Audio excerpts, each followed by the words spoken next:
Hello, OIT champions. If you're struggling to write a clear patient history in OIT writing, then this video is for you. Hi, I'm Dr. Arshnu from DR.ARSHNOOR'S OIT Institute, and I've started a series of important tips and tricks for OIT aspirants to help them to score higher.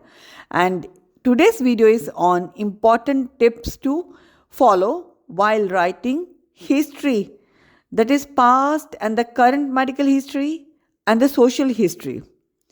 While reading and selecting imperative notes must keep the reader in consideration because we have to choose the notes accordingly. Now, let's start the video. The first tip is start with the basics, that is, the important information regarding the patient. Who the patient is, what is his age, his name, and relevant medical history. Keep it clear and organized. Second tip, focus on presenting issues clearly. State the patient's current symptoms, concerns, and reasons for seeking medical attention. This is in the first body paragraph.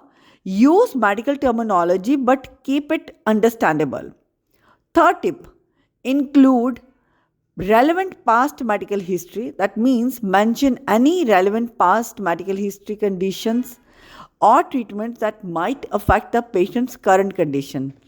Tip number 4, use chronological order while describing the patient's history.